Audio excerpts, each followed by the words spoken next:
In the name of Allah, the most beneficent, the most merciful. Assalamu alaikum.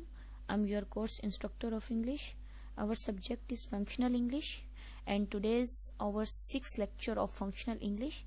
Dear students, आज का जो हमारा है फंक्शनल इंग्लिश का जो लेक्चर नंबर 6 है, इस लेक्चर में हम जो है अपने आर्टिकल्स के बारे में और सेंटेंस स्ट्रक्चर्स के बारे में पढ़ेंगे कि हमारा आर्टिकल का जो पोर्शन है वो किस तरह से it's a most important part of our grammar and sentence structure.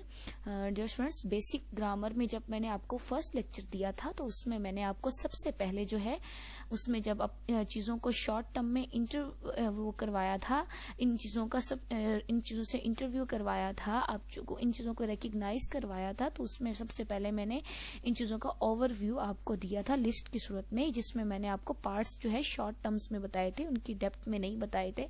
तो डियर स्टूडेंट्स, अब जो मैं आपका ये लेक्चर है उसमें जो है क्लियर जो आपका लेक्चर पूरी डेप्थ के साथ, पूरे पॉइंट्स और एग्जांपल्स के साथ एंड उसके यूजेज जितने भी हैं वो किस तरह से उसके साथ आपको जो है मैं अब ये करवा रही हूँ. आपने इस पर फोकस करना है. डियर स्टूडेंट्स, हमारा जो टॉपिक है वो है यूज ऑफ आर्टिकल्स, कि आर्टिकल्स क्या होते हैं और बेसिकली आर्टिकल्स का यूजेज क्या है, इस्तेमाल क्या है.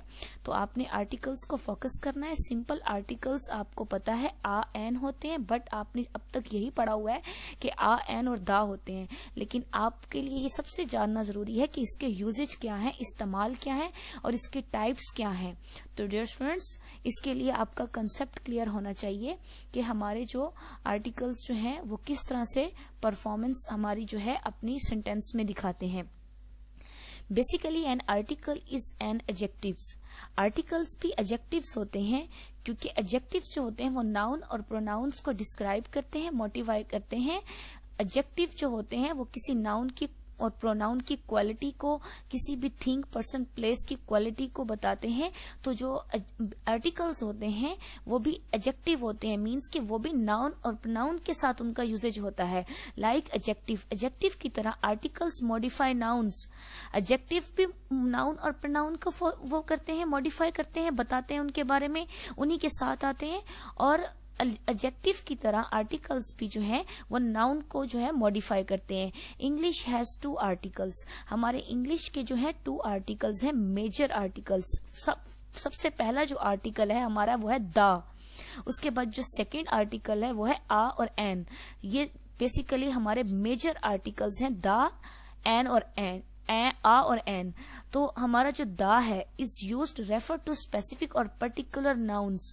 जब भी हम दा की बात करेंगे आर्टिकल की, तो वो हमारे किसी स्पेसिफिक, किसी पर्टिकुलर, किसी की स्पेशल जो एक चीज होती है. नाउन मीन कोई भी स्पेशल पर्सन हो सकता है, कोई भी स्पेशल प्लेस हो सकती है, कोई भी स्पेशल थिंग हो सकती है. तो उसके साथ हम सबसे पहले जो है दा जो है पुट करेंगे.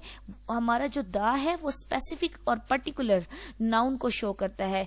एडजेक्टिव भी हमारे नाउन और प्रोनाउन के बारे में बताते हैं और हमारा जो आर्टिकल्स है वो भी हमारे नाउन और प्रोनाउंस के बारे में बताते हैं. लेकिन जो हमारा आर्टिकल जो दा है वो हमारे स्पेसिफिक नाउन के बारे में बताता है, और आ और एन है वो हमारे जो कॉमन चीजों के बारे में बताता है, जिनमें एक स्पेशलिटी नहीं होती. आ और an is use to modify non specific और नॉन पर्टिकुलर नाउन्स. मीन्स कि आ जो है वो किसी भी कॉमन चीजों के साथ यूज हो सकता है, किसी भी मतलब कि ऐसी चीजें जो डेली यूज में चीजें होती हैं उनके साथ यूज हो सकता है. We call the definite article. The को हम जो है वो डेफिनेट आर्टिकल कहेंगे because it's a complete article. इसमें जो दा है वो अपनी पर्टिकुलेशन के साथ, अपनी पर्टिकुलर थिंग्स के साथ, अपने एक प्रूफ के साथ साबित हुआ है कि ये किसी स्पेसिफिकेशन मतलब स्पेशलाइज चीजों के साथ यूज हो रहा है. तो और एंड और आ और एन जो है वो हमारे इनडेफिनेट आर्टिकल के साथ यूज होता है. मतलब जो दा है उसको हम डेफिनेट आर्टिकल बोलेंगे कि एक चीज ये एक डेफिनेट है, मुकम्मल चीज पर ये एक चीज के लिए हम दा यूज करें, स्पेसिफिक चीज के लिए. एक आ और एन जो हमारा सेकंड आर्टिकल है वो हमारा इनडेफिनेट आर्टिकल्स होता है. डियर स्टूडेंट्स, आपको ये तो पता है कि वोवल साउंड्स जो आ, आई और U, these are vowel sounds. इनके साथ हमेशा एन लगता है, जो आ आई और यू के साथ। लेकिन आपको ये भी पता होना चाहिए कि दा और आ का यूज कहाँ होता है। वोवल्स के साथ तो हमें ऑलरेडी पता है कि एन का यूज होता है, तो आपने ये फोकस रखना है कि आर्टिकल्स भी हमेशा नाउन को मॉडिफाई करते हैं। जो दा होता है वो स्पेसिफिक चीजों के साथ आता है, और जो हमारा आ और एन होता है वो नॉन स्पेसिफिक, मीन्स कि वो कॉमन चीजों के साथ आता है। फॉर एग्जाम्पल, अब आपकी इस एग्जाम्पल से जो है आपका कंसेप्ट क्लियर हो जाएगा दा का। If I say let's read the book, I mean a specific book. If I say let's read a book, I mean any book rather than a specific book. Dear student, जैसे कि पहली जो line है, if I से, अगर मैं कहती हूँ लेट्स रीड द बुक, किताब को पढ़ो, आई mean a specific book, mean कि मैं किसी एक किताब का नाम दा का अगर यूज कर रही हूँ, I let's read the book, let's read the book, दा का यूज मीन्स कि किसी एक स्पेसिफिक बुक का बता रही हूँ, सजेस्ट कर रही हूँ। अगर मैं कहती हूँ if I say let's read uh book, जो आ है इट्स मीन आई मीन कि मैं आपसे कह रही हूँ कोई भी किताब उठाकर पढ़ लो जो स्पेसिफिक ना हो, जो नॉन स्पेसिफिक हो। वो कोई भी बुक हो सकती है, उसका कोई भी नेम हो सकता है। लेकिन डियर स्टूडेंट्स, जब मैं कहूंगी let's read the book, it's mean कि मैं उस बुक का कोई स्पेसिफिक नेम बताऊंगी, कोई उसका प्रॉपर नेम होगा। जब मैं उसका नेम नहीं बताऊंगी तो मीन्स कि आ लगा रही हूँ, इट्स मीन कि आप कॉमन चीज का बता रही हूँ कि आ बुक मीन्स कि कोई भी बुक पढ़ लो। The is use to refer specific और स्पेशल मेंबर ऑफ ग्रुप। जो दा है यहाँ पर वो स्पेसिफिक और हमारी स्पेशल चीजों के लिए, किसी ग्रुप के लिए, किसी मेंबर्स के लिए यूज होता है। For example, I just saw the most popular movie of the year. There are many movies, but only one particular movie is the most popular. Therefore, we use the. देखें dear students, I just saw the most popular movie. मैंने एक popular movie देखी है इस साल की। There are many movies, वैसे तो बहुत सी मूवीज होती हैं, बट मैंने यहाँ पर यूज किया है आई जस्ट सा आ, नहीं आई जस्ट सा आ मोस्ट पॉपुलर, नहीं आई जस्ट सा द। जो दा है, जो हमारा यहाँ पर जो वर्ड द मोस्ट पॉपुलर है, वो किस चीज को शो कर रहा है कि मैंने एक ऐसी मूवी देखी है जो it's a one particular movie, जिसके लिए हमने पर्टिकुलर मूवी देखने के साथ हमने उसके साथ किस चीज का यूज किया, यूज ऑफ द यूज किया। मीन्स कि हमने द का इस्तेमाल इसलिए किया कि हमने कोई स्पेशल मूवी देखी है।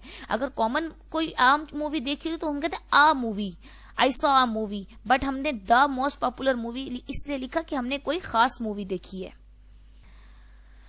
अब मैंने आपको आ और एन का जो है प्रॉपर इसमें यूजेज बताना है। पहले मैंने आपको दा का बता दिया है कि दा किसी स्पेशल चीज के साथ यूज होगा, जैसे कि स्पेसिफिक बुक है तो उसके लिए दा स्पेसिफिक, कोई एक बुक जो स्पेसिफिक जो पॉपुलर मूवी है तो उसके साथ दा। अब आ और एन का यूज देखना है कि आ और एन किस तरह से हमारे यूज होते हैं। आ और an is use to refer to a non specific और non particular member of the group. A और एन जो है वो कॉमन चीजों के लिए यूज होते हैं, जैसे कि मैंने अभी आपको बताया है, कोई भी कॉमन चीज होगी उसके साथ हम आ यूज करेंगे। और एन जो है वो हमेशा वोवल साउंड्स के साथ आएगा। आ जो है वो कॉन्सोनेंट साउंड्स के साथ आता है, जैसे कि अ बुक हो गया, अ पेन हो गया, अ चेयर हो गया, अ टेबल हो गया, इनके साथ आ आता है। लेकिन हम कहते हैं जब Apple, an elephant, N orange, हम इनके साथ क्या यूज करते हैं, एन अम्ब्रेला, इसके साथ एन यूज करेंगे। तो एन जो है basically it's a long vowel sound. तो जब हमारे लॉन्ग साउंड होगा वावल तो उसके साथ हम एन लगाएंगे, जब हमारे कॉन्सोनेंट्स होंगे तो उसके साथ हम आ लगाएंगे। तो डियर स्टूडेंट्स, एग्जांपल देखें, I would like to go see a movie, वहां हमने दा लगाया था क्योंकि वो स्पेसिफिक थी। अब यहाँ पर हम आई वुड लाइक, मैं पसंद करूंगा to go see a movie, एक मूवी देखना। हम यहाँ पर एक specific movie, here we are not talking about a movie. वो कह रहे कि मैं कोई भी मूवी देखना चाहूंगा, वो कोई स्पेसिफिक मूवी का नाम लेकर नहीं बता रहे कि मैं ये वाली मूवी देखना चाहूंगा। There are many movies and I want to see any movie, बहुत सी मूवीज हैं, I would like to see any movie, बहुत सी, देयर आर मैनी मूवीज, बहुत सी मूवीज है, but I want to see any movie, मैं उनमें से कोई एक देख लूंगा। मतलब वो स्पेशलिटी नहीं दे रहा, यहाँ पर स्पेशलिटी चीजों को नहीं दी जा रही कि आपके पास बहुत सारी मूवीज की चॉइस है, ऑप्शंस हैं, आप उसमें से कोई एक भी मूवी देख सकते हैं, कोई एक भी बुक पढ़ सकते हैं, मीन्स कि उसके साथ आप आ लगा सकते हैं। बट जब आप कोई मूवी आप चॉइस कर लेते हैं, कोई बुक की आप चॉइस कर लेते हैं कि इट्स अ पर्टिकुलर, तो उसके साथ आप दा लगाएंगे। Normally we use a and to refer something for the first time. For example, we went to a museum in Paris. We ate the museum too. Normally we use a or an refer to something for the first time. For example, we went to museum in Paris a use कर रहे हैं, but जब हम किसी एक specific हम जगह का जब नाम जो हम यहाँ पर जो है बता रहे हैं कि we went to a museum in a Paris, हम एक पेरिस में जो गए वहां पर हमने एक म्यूजियम एक अजायब घर देखा, आ लगा रहे हैं. सम टाइम जो है इसकी कंडीशन जो है वो इस सेंटेंस की we at the museum too, हम भी गए, हमने वहां पर ये चीज देखी थी, मीन्स के हमने वहां पर दा लगाना है. तो सिचुएशन के अकॉर्डिंग हमने अपना स्पेसिफिक और कॉमन चीजों के साथ आ, एन और दा का यूजेज देखना है. अब हम टाइप्स ऑफ आर्टिकल्स पढ़ेंगे कि आर्टिकल्स की टाइप्स क्या होती हैं. सबसे पहली जो आर्टिकल्स की टाइप होती है वो इनडेफिनेट आर्टिकल्स होती है, जैसे कि आ और एन. आ एंड आ और an signal that the noun modified is indefinite referring to any member of group. For example, my daughter really wants a dog for Christmas. This refers to any dog. Means कि my daughter really wants a dog, मेरी जो daughter है वो Christmas के event पर एक dog चाहती है. अब वो ये नहीं बता रही कि मेरी डॉटर को डॉग चाहिए, उसका नाम ये है, उसकी नस्ल ये है, उसका रंग ये है, उसकी जो है मीन्स के कैरेक्टरिस्टिक्स क्या हो सकती हैं, वो किस तरह का बता रही है, लेकिन वो ये चीज नहीं बता रही. वो कह रही मेरी डॉटर को एक डॉग चाहिए, मीन्स के this refers to any dog, उसको कोई भी डॉग चाहिए, तो इसके लिए हम आ लगाएंगे. We don't know which dog, कि उसको कौन सा डॉग चाहिए, because we haven't found the dog yet, क्योंकि हमारे पास वो चीज मौजूद नहीं है जिसके लिए हम जिसके बारे में शॉर्टी के साथ कह रहे हो. नेक्स्ट आपकी एग्जांपल है when I was at the zoo I saw an elephant. Dear students, when I saw at the जू, किसी एक स्पेसिफिक जगह का नाम, आई सा एन एलिफेंट. एलिफेंट के साथ एन इसलिए आया बिकॉज जो वहां पर आ था डॉग के साथ आ इसलिए लगा क्योंकि वो एक स्पेसिफिक नहीं था, मींस के कॉमन था कि उसको कोई भी डॉग चाहिए. लेकिन यहां पर अब एन है, यहां पर एलिफेंट जू में जो है वो एक आर्टिकल एलिफेंट वॉवल साउंड, इसके साथ हम एन लगाएंगे. Here we are talking about a single non specific thing, but वो नॉन स्पेसिफिक थिंग के साथ हमने एन इसलिए लगा लिया क्योंकि वहां पर हमारे वॉवल साउंड की बात हो रही है, इसलिए हमने आ नहीं लगाया. In this case elephant, there are probably several elephants at the zoo, but there are only one we are talking about here, इसलिए हमने वहां पर एन एलिफेंट लगाया because it's a vowel sound. जो नेक्स्ट हमारी type है, एक है इंडेफिनेट जिसके बारे में हम पढ़ चुके हैं, सेकंड है हमारी डेफिनेट आर्टिकल. डेफिनेट आर्टिकल वही बात होगी कि हमारी डेफिनेट चीज मुकम्मल तौर पर एक चीज के बारे में प्रॉपर तरीके से बता रही है कि यूज्ड बिफोर सिंगुलर और प्लूरल प्रोनाउन. हमारा जो डेफिनेट आर्टिकल्स है किसके साथ यूज्ड होते हैं, बिफोर सिंगुलर और प्लूरल नाउन के साथ, when the noun is specific और पर्टिकुलर. हमारे जो डेफिनेट आर्टिकल्स हैं वो हमारे कब लगते हैं, सिंगुलर और प्लूरल के साथ, जब पता चल रहा होता है कि चीजें हमारी सिंगुलर है या प्लूरल नाउन है, पर्टिकुलर है या कॉमन है. दा सिग्नल्स, जो दा है वो हमें किस चीज की तरफ इशारा करता है, हमें किस चीज की तरफ डिनोट करता है, नाउन इज डेफिनेट, कि ये नाउन जो है वो प्रॉपर है, that is refer to particular member of group, कि ये प्रॉपर की तरफ, ये स्पेशल की तरफ लेकर जा रहा है. For example, the dog that bit me ran away. Here we are talking about a specific dog, the dog that bit me. Dear students, अभी हमने बात की थी उसमें इनडेफिनेट में डॉग की, तो वहां पर डॉग उसको चाहिए था, मतलब सेंटेंस में जो हमने बात की रिक्वायर था, लेकिन उसने टाइप नहीं बताई हुई थी इसलिए हमने आ लगाया था. लेकिन यहां पर हमें the dog that bit me ran away, here we are talking about a specific dog, कि एक कुत्ता है जिसने मुझे काटा है, बट यहां पर उसके काटने से कि एक डॉग है उसके बारे में वो उसको पूरा पता है, वो उसकी डिस्क्रिप्शन बताई जा रही है, तो it's mean it's a specific dog, तो इट्स मीन इसके साथ हम दा लगाएंगे. I was happy to see the policeman who saved my cat. मैं बहुत खुश हुई इस बात से कि एक पुलिसमैन ने मेरी बिल्ली को बचाया। Here we are talking about the particular policeman. Policeman जो है it's a particular person, even if we don't know policeman name, हम पुलिसमैन का नेम भी नहीं जानते, but it's a particular policeman, क्योंकि यहाँ पर आप देखेंगे कि दा जो है वो पुलिसमैन के साथ इसलिए यूज हो रहा है कि उसने एक स्पेसिफिक जो है एक जो एनिमल को जो है बचाया है। It is still a particular policeman because it is one who saved the cat.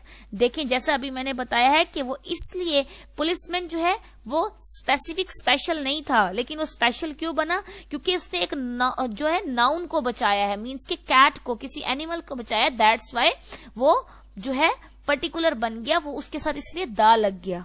Dear students, जहां भी नाउन के साथ दा तब लगेगा जहां पर हमारा जो है थिंग, पर्सन, प्लेस, एनिमल्स किसी की बात हो रही होगी, तो उसके साथ हम जो है जब भी किसी एनिमल, पर्सन, प्लेस और थिंग का नाम आ रहा होगा तो उसके साथ हम दा लगाएंगे। अगर उन चीजों को कॉमन करके बताया होगा तो उसके साथ आ लगाएंगे, और वॉवल्स के साथ हम एन लगाएंगे। डियर स्टूडेंट्स, ये आपके आर्टिकल्स हैं कि आपके आर्टिकल्स आ, एन और दा का यूज मैंने बताया है, और उसकी टाइप्स बताई हैं कि डेफिनेट जो होते हैं वो आपके प्रॉपर होते हैं, स्पेशल होते हैं, इनडेफिनेट जो होते हैं वो आपकी कॉमन चीजों के साथ, कॉन्सोनेंट्स के साथ यूज होते हैं।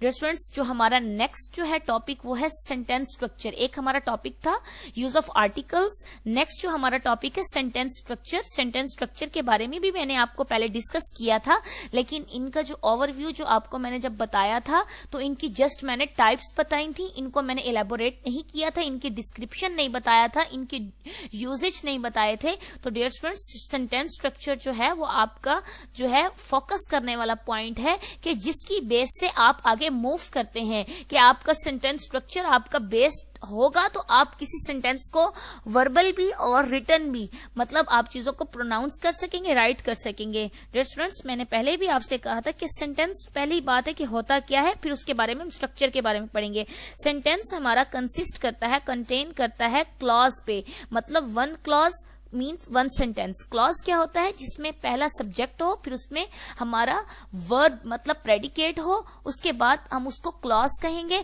और क्लॉज ही हमारा क्या होता है, सेंटेंस। सेंटेंस भी हमारा किस चीज से बनता है, हमारे सब्जेक्ट से, वर्ब से और ऑब्जेक्ट से, और वही जो हमारा सब्जेक्ट जो और वर्ब और हमारा ऑब्जेक्ट होता है, सेंटेंस बनता है, तो उसी को ही हम क्लॉज बोलते हैं। और एक सेंटेंस किन चीजों से मिलकर बनता है, कि एक क्लॉज और बहुत सारे क्लॉजेस से मिलकर बनता है। It's called a simple sentence, and the clause is called simple sentence must at least have one independent clause, जो अपनी सेंस खुद बनाए। इंडिपेंडेंट और मेन क्लॉज वो होता है जो अपनी सेंस खुद बनाते हैं, जो खुद स्टैंड होते हैं, मतलब कि सेंटेंस में सब्जेक्ट भी आ जाए, वर्ब भी और ऑब्जेक्ट भी, वो खुद स्टैंड हो जाता है सेंटेंस, तो वो क्लॉज बन जाता है। आप देखें कि जब किसी सेंटेंस में सब्जेक्ट, वर्ब और ऑब्जेक्ट स्टैंड नहीं होता तो वो उसकी सेंस नहीं बनती, तो वो फ्रेज में चला जाता है। जब तीनों चीजें इकट्ठी आ जाएं तो वो क्लॉज बन जाता है। तो डियर स्टूडेंट्स, आपकी जो पहली सेंटेंस स्ट्रक्चर की जो टाइप है वो है simple sentence. Simple sentence are follow the well known, किस सब्जेक्ट को फॉलो करते हैं हमारे सिंपल सेंटेंस, हमारे सब्जेक्ट को, हमारे वर्ब को और ऑब्जेक्ट को एसओवी पैटर्न को फॉलो करते हैं। हमारा एसओवी पैटर्न जो है हमारा स्ट्रक्चर है। सेंटेंस स्ट्रक्चर का हमारा पैटर्न जो है वो एसओवी है। S stands for subject, V stand for verb, O stands for object. हमारा स्ट्रक्चर सेंटेंस एसओवी है। Keep in your mind, subject जो होता है वो हमें सेंटेंस के बारे में, नाउन के बारे में बताता है कि हमारा सेंटेंस कहां से स्टार्ट हो रहा है। जो हमारा सेंटेंस का सबसे पहला जो है बेसिक पार्ट जो है सब्जेक्ट होता है, और subject I, we, he, she और कोई भी सिंगुलर प्लूरल नेम हो सकता है।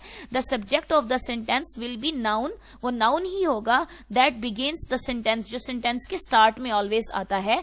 This may be a person, place, thing, वो पर्सन भी हो सकता है, प्लेस भी, थिंग भी, बट मोस्ट इंपॉर्टेंटली वो बहुत इंपॉर्टेंट होता है, जो भी होता है सब्जेक्ट सेंटेंस के स्टार्ट में आता है। It is the door of the action in the sentence, वो उसी से ही सेंटेंस का स्टार्ट हो रहा होता है, सब्जेक्ट से, कि वो पर्सन, प्लेस, थिंग या कोई नाम है, तो उसी से हमें पता चल रहा होता है कि हमारा सेंटेंस यहां से स्टार्ट हो रहा है। तो इसका पहला पार्ट जो है सब्जेक्ट, वो मोस्ट इंपॉर्टेंट है।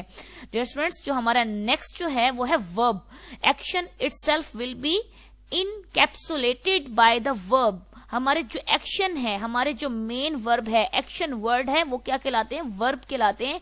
Which is the action word that describes what does or do, what we have done, something was doing. अगर present में है तो means something is doing, and past में है तो something was done. तो means के आपका जो verb है वो आपका second पे आता है. predicate आपका सबसे पहले आपका subject है, आपके sentence का basic part. फिर आपका word है कि आपने action क्या करना है subject के बाद. then आपका आता है object. the object of a sentence follow the verb and describe that which receive the action. हमारा जो ऑब्जेक्ट होता है वो हमारे एक्शन वर्ड से रिसीव करता है कि हमारा एक्शन वर्ड क्या बता रहा है. जैसे ही इज गोइंग, ही जो है वो हमारा क्या हो गया? सब्जेक्ट हो गया. गोइंग जो है हमारा एक्शन वर्ड हो गया. अब हमने ये नहीं बताया कि ऑब्जेक्ट क्या है, कहाँ जा रहा है वो. He is going to Lahore. Lahore जो है वो हमारा क्या है? एक ऑब्जेक्ट है जो हमारे गोइंग से पता चल रहा है एक्शन वर्ड को रिसीव कर रहा है. जैसे कि हम कहते हैं जी हीरा इज गोइंग टू स्कूल. हीरा जो है हमारे सब्जेक्ट हो गया, गोइंग जो है वो हमारे क्या हो गया? वर्ब हो गया. अब हम जो स्कूल है वो हमारे गोइंग को रिसीव कर रहा है. यहाँ के ऑब्जेक्ट जो है हमारे एक्शन वर्ड को रिसीव करता है. इसकी जो सेकंड पहली जो टाइप थी सिंपल सेंटेंस, जो मैंने बता दिया कि सिंपल सेंटेंस को हम जो है क्लॉज भी कहते हैं, और सिंपल सेंटेंस जो है वो एक क्लॉज, एक सेंटेंस या बहुत से क्लॉजेस से, बहुत से सेंटेंसेस से मिलकर जो बनता है, वर्ड से मिलकर बनता है. और जो है उसमें उसका फॉर्मूला सब्जेक्ट वर्ब ऑब्जेक्ट होता है. उसके बाद सेकंड टाइप है हमारी compound sentence. Dear students, previous lecture में जब हमने कंजंक्शंस पढ़े थे तो हमने उसमें कनेक्टर्स वर्ड्स जो है रीड किए हैं. तो जो उसमें कनेक्टर्स और जो वर्ड्स होते हैं कंबाइन और ज्वाइन वर्ड्स होते हैं. बेसिकली कंजंक्शंस को कंपाउंड भी कहते हैं और कंपाउंड को कंजंक्शंस बोलते हैं. कंपाउंड का मतलब भी ये होता है कि दो चीजों का मिलना, ज्वाइन होना, रब्त कायम करना. A compound sentence is one made of एक क्लॉज, ऑफ टू क्लॉज और मोर प्रिंसिपल और मेन क्लॉज. जो हमारे जो कंपाउंड सेंटेंसेस होते हैं वो हमारा उसमें वन क्लॉज भी आ सकता है, उसमें टू भी हो सकते हैं और मोर देन टू भी हो सकते हैं. लेकिन ये पूरे पूरे सेंटेंस के साथ मिलके बनते हैं. पहले हमारा first sentence, second, third. Compound sentences combine at least to independent clause. जो हमारे कंपाउंड सेंटेंसेस होते हैं उसमें एटलीस्ट हमारे टू मेन क्लॉज या इंडिपेंडेंट और मेन क्लॉज जो होते हैं जिसमें सब्जेक्ट वर्ब ऑब्जेक्ट मौजूद हो, वो हमारा इंडिपेंडेंट या हमारा मेन क्लॉज होता है. एक दफा फिर मैं आपको फोकस करवा रही हूं, जहां भी इंडिपेंडेंट और मेन क्लॉज की बात आएगी इट्स मीन कि वो आपका सिंपल क्लॉज है, उसमें सब्जेक्ट वर्ब ऑब्जेक्ट है.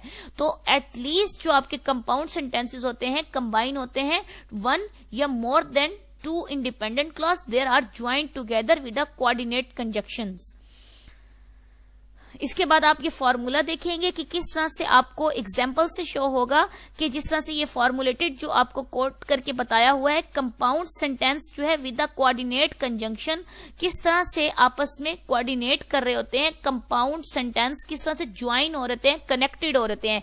Example with the coordinate conjunction. और कोऑर्डिनेट कंजंक्शन ही बेसिकली कंपाउंड सेंटेंस होते हैं जो दो या दो चीजों से ज्यादा मिलकर बनते हैं. ज्वाइन वर्ड्स या ज्वाइन सेंटेंसेज होते हैं. प्रीवियस लेक्चर में मैंने आपको बताया था कि कंपाउंड जो है वो इधर मैं बता रही हूं कि बेसिकली कनेक्टेड वर्ड्स या कनेक्टेड सेंटेंस हो सकते हैं. वो दो या दो से ज्यादा भी हो सकते हैं. और प्रीवियस में भी यही बात की थी, कंजंक्शंस भी दो या दो से ज्यादा वर्ड्स हो सकते हैं जिनमें रब्त कायम हो सकता है और लिंक्ड हो सकते हैं, या दो से ज्यादा सेंटेंस भी हो सकते हैं.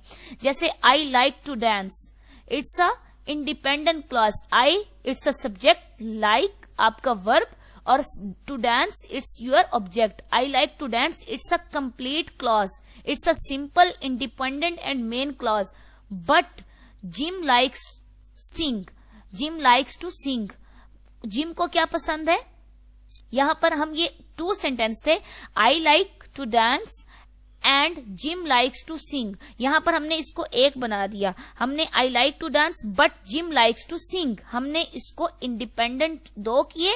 इसके दरमियान में जो बट लगा दिया वो हमारा कोऑर्डिनेट कंजंक्शन बन गया कि हमने इन दो सेंटेंस को एक कर दिया. ठीक हो गया डियर स्टूडेंट्स. मुझे डांस पसंद है और जिम को जो है वो सिंगिंग पसंद है। वो दो सेंटेंस थे, हमने उसमें इन दो इंडिपेंडेंट क्लॉजेस को एक हमने इंडिपेंडेंट क्लॉज बनाया। वो कैसे? कोऑर्डिनेट कंजंक्शन बट लगाकर हमने इसको हमने कंपाउंड कर दिया, दो को एक बना दिया। इससे जो नेक्स्ट है वो हमारा है कम्प्लेक्स सेंटेंस। कम्प्लेक्स सेंटेंस क्या होते हैं? There are various ways to construct complex sentences, but essentially any complex sentence will contain at least one independent, one main clause and one dependent clause. जो हमारा complex sentence होता है उसमें हमारा one independent यानी कि वन हमारा जो है उसमें क्या होता है? मेन क्लॉज जिसमें सब्जेक्ट वर्ब ऑब्जेक्ट होता है, और वन डिपेंडेंट होता है मीन्स के जो दूसरे क्लॉज पर डिपेंड कर रहा होता है, जिसके पास या तो सब्जेक्ट नहीं होता, या वर्ब नहीं होता, या ऑब्जेक्ट नहीं होता, तो वो दूसरे पे डिपेंड कर होता है। However these clauses are not joined by the coordinate conjunction. ये जो है क्लॉजेस कोऑर्डिनेट कंजंक्शन से नहीं जुड़े होते, लेकिन जो कंपाउंड होते हैं वो कोऑर्डिनेट कंजंक्शन से जुड़े होते हैं, क्योंकि उसमें जो है इंडिपेंडेंट मेन क्लॉज होते हैं, लेकिन इसमें एक मेन क्लॉज होता है और दूसरा डिपेंडेंट होता है। तो इसमें ये सबऑर्डिनेट जो है कोऑर्डिनेट नहीं होता बल्कि सबऑर्डिनेट होता है, कि एक की सेंस बन रही है दूसरे की सेंस नहीं बन रही। डियर स्टूडेंट्स, मैं आपको सिंपल बता देती हूं कि जब आपके कंपाउंड की बारी आएगी तो उसमें आप दोनों सेंटेंसेस की देखेंगे सेंस बनेगी, लेकिन जब कम्प्लेक्स की बारी आएगी तो एक सेंटेंस उसमें सेंस दे रहा होगा, उसमें सारी चीजें होंगी, सब्जेक्ट वर्ब ऑब्जेक्ट, दूसरे पार्ट में उसके जो है सेंस नहीं बन रही होगी, तो उसको जहां पर सेंस नहीं बन रही होगी उसको सबऑर्डिनेट कहेंगे, जहां सेंस बन रही होगी उसको हम जो है कोऑर्डिनेट कहेंगे। तो इसकी एग्जाम्पल्स जो हैं, इसके जो वर्ड्स हैं वो क्या हैं? आफ्टर और एज लॉन्ग, उसके बाद जो है ऑल्दो, बिकॉज और साथ में बिफोर। ये हमारे जो अब जब भी हम यूज करेंगे कम्प्लेक्स सेंटेंस, उसकी जो एग्जाम्पल्स हैं उसमें हम आफ्टर यूज करेंगे, हम जब भी सेंटेंस बना रहे होंगे उसमें हम एज लॉन्ग एज यूज करेंगे, ऑल्दो यूज करेंगे, बिकॉज यूज करेंगे और बिफोर यूज करेंगे। ये हमारे कम्प्लेक्स सेंटेंसेस में आएंगे। और कम्प्लेक्स सेंटेंस को देखें कि मैंने किस तरह से कोट किया हुआ है, उसकी आपने ये डायग्राम को फोकस करना है, इससे आपको आइडिया हो जाएगा कि किस तरह से आपके सेंटेंस जो हैं वो बने हुए हैं। जैसे कि after the sunset we built a camp fire. After the sunset, it's a dependent clause के ये आफ्टर जो है आपका कम्प्लेक्स है। मैंने जैसे कि अभी बताया है कि इसका सब्जेक्ट नहीं है, मतलब ये डिपेंड कर रहा है, इसमें सेंस नहीं। आफ्टर द सनसेट, हमें क्या पता हो कहां पर है सनसेट, किस एरिया में है, किस इलाके में है, किस जगह पर है, किस जगह पर ये चीज जो है वो वाकिया है। We built a camp fire, लेकिन हमें ये पता है कि यहां पर हमने सब्जेक्ट हमने बनाया है कि हमने वी बिल्ट, हमने यहां पर कैंप फायर बनाया है। इट्स अ इंडिपेंडेंट क्लॉज, और एक डिपेंडेंट होगा और एक इंडिपेंडेंट होगा, it's mean it's a complex sentence. We built a camp fire after the sunset. अब देखें यहां डिपेंडेंट जो था पहले आ गया था और इंडिपेंडेंट बाद में आया था, लेकिन हमने उसको सेंस देकर क्या बनाया? इंडिपेंडेंट को पहले कर दिया, डिपेंडेंट बाद में आ गया, तो ये एक सेंस जब हमने इसकी बनाई तो ये कम्प्लेक्स सेंटेंस बन गया। We built a camp fire, हमने एक कैंप फायर बनाया, मीन्स कि हमारा वी जो हो गया सब्जेक्ट हो गया, बिल्ट जो है हमारा एक्शन वर्ड हो गया वर्ब, और कैंप फायर हमारा ऑब्जेक्ट। आफ्टर द सनसेट, ठीक है, जो आफ्टर द सनसेट है वो हमारा डिपेंडेंट क्लॉज किस पे कर रहा है? हमारे इंडिपेंडेंट पे डिपेंड कर रहा है। जब आपकी जो ऊपर वाले है उसमें फर्स्ट पार्ट में सेंस नहीं है और सेकंड में सेंस है, लेकिन हमने उसको जब अरेंज किया, जब सेंस दी, तो फर्स्ट पार्ट जो है वो हमारा इंडिपेंडेंट हो गया, सेकंड जो है वो हमारा फर्स्ट पे डिपेंड कर रहा है, तो सेंस पूरी बनी है। जो हमारी उसकी जो थर्ड टाइप है वो है हमारी compound complex sentence, sorry fourth जो हमारी टाइप है। सबसे पहले सिंपल सेंटेंस, उसके बाद हमारे है कंपाउंड सेंटेंस, जो ज्वाइंट होते हैं, जो कनेक्टेड होते हैं। उसके बाद हमने कम्प्लेक्स पढ़ा, जो एक जो है इंडिपेंडेंट होता है, दूसरे में डिपेंडेंट क्लॉज। अब हमारी जो फोर्थ टाइप है वो है कंपाउंड कम्प्लेक्स सेंटेंस। उसमें हम देखेंगे कि सबसे पहले ये बहुत ज्यादा समझने वाला हमारा पार्ट है कि कंपाउंड कम्प्लेक्स सेंटेंस। सिंपल में तो हमें पता है कि सब्जेक्ट वर्ब ऑब्जेक्ट यूज हो गया, कंपाउंड में जो है हमारा वहां पर कनेक्टेड वर्ड्स यूज हो गए, दो सेंटेंसेस को मिलाने के लिए बट एंड का यूज हो गया। और कंपाउंड में हमने जब उसके बाद कम्प्लेक्स देखा तो हमने देखा कि एक उसका पार्ट जो होता है डिपेंडेंट होता है और एक इंडिपेंडेंट, लेकिन वो जो डिपेंडेंट होता है वो इंडिपेंडेंट यानी कि मेन पर वो है अपना डिपेंड कर होता है। जो लास्ट है हमारा वो है compound complex sentence. It's a most complicated most difficult sentence as their name implies, जैसा कि उसका नेम भी आपको शो करवा रहा होगा, बट ये इसको समझने में जब आपको समझ आ जाएगी तो it's a very easy. A compound complex sentence has last 2 independent clauses and at least 1 dependent clause. अब उसमें जो था कम्प्लेक्स में 1 इंडिपेंडेंट और 1 डिपेंडेंट, अब इसमें कंपाउंड कम्प्लेक्स में जो है 2 इंडिपेंडेंट और एटलीस्ट 1 डिपेंडेंट। उसमें 1 और 1 था, इसमें 2 और 1 हो गया है। 2 इंडिपेंडेंट यानी कि मेन क्लास जिसकी सेंस बन रही होगी, मेन क्लास और इंडिपेंडेंट क्लास जिसकी सेंस बन रही होगी, और एटलीस्ट 1 डिपेंडेंट क्लास जिसकी सेंस नहीं बन रही होगी। It's mean it's a compound complex sentence. In simple terms, an independent clause can be sentenced on its own, जिसकी सेंस बन रही है। on its own का मतलब यह है जो अपनी सेंस खुद बना रहा होगा, while a dependent clause cannot, मतलब जो अपनी सेंस खुद नहीं बना रहा होगा, मतलब डिपेंडेंट क्लॉज नॉट मीन्स कि वो अपनी सेंटेंस में अपनी सेंस नहीं बनाता। Compound complex sentences help to express longer more complicated thought. जब भी हमारी किसी कॉम्प्लिकेशंस, कभी कोई डिफिकल्ट थॉट्स के बारे में जब बात होगी तो वो इसको एक्सप्रेस करते हैं with more parts than the other sentences. They are good tools for explaining complications, ideas or describing long chains of events।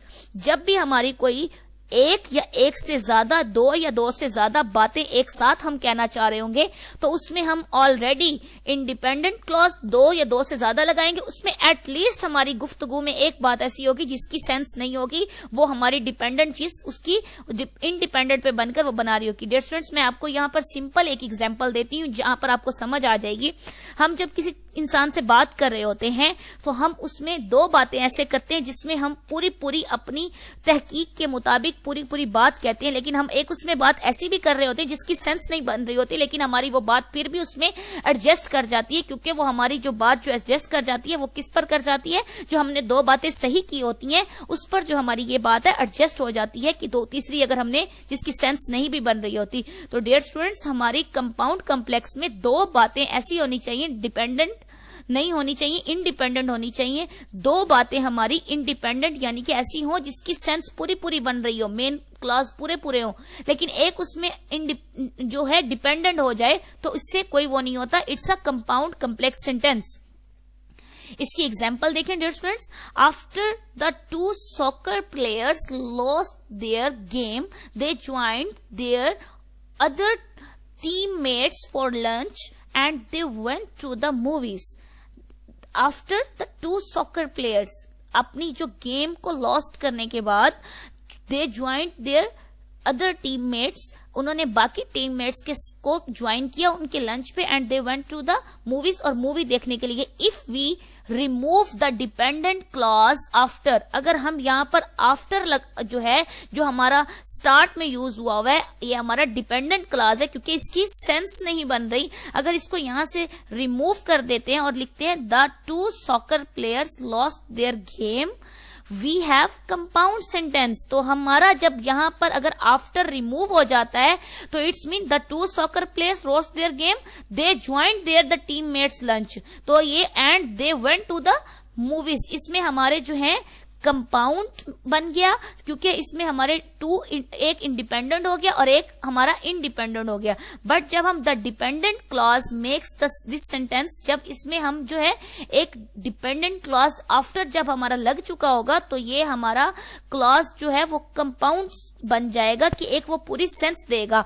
After the 2 soccer player, focus कीजिएगा, 2 सॉकर प्लेयर्स जब अपनी जो है गेम जो है वो लॉस्ट जब उन्होंने की तो जो उन्होंने टीममेट्स को ज्वाइन किया था लंच के लिए, तो यहाँ आफ्टर जो है वो हमें कंपाउंड कम्प्लेक्स के बारे में बता रहा है कि ये एक डिपेंडेंट क्लॉज है आफ्टर जो है। तो अगर उसको हम रिमूव कर दें तो वो सिंपल कंपाउंड बन जाएगा, लेकिन अगर हम उसको रिमूव न करें it's a compound complex sentence. तो डियर स्टूडेंट्स, आज जो मैंने आपको सेंटेंस का जो स्ट्रक्चर पढ़ाया है उसमें जो है आपने उसकी जो है सेंटेंस क्या होते हैं? सिंपल सेंटेंस में मैंने बता दिया कि सिंपल सेंटेंस बेसिकली वन और मोर देन वन क्लॉज से बनता है, और क्लॉज वो होते हैं जिसमें पूरा फॉलो किया हुआ पैटर्न जो मैंने आपको बताया सब्जेक्ट वर्ब ऑब्जेक्ट होता है, और आपके जो क्लॉज है वही आपका इंडिपेंडेंट और वही आपका जो है मेन क्लॉज होता है, और जो आपका डिपेंडेंट होता है उसकी सेंस नहीं बन रही होती, इसलिए वो दूसरे पे डिपेंड कर रहा होता है। इसमें मैंने आपको 4 टाइप्स पढ़ाई हैं: सिंपल सेंटेंस, कंपाउंड सेंटेंस।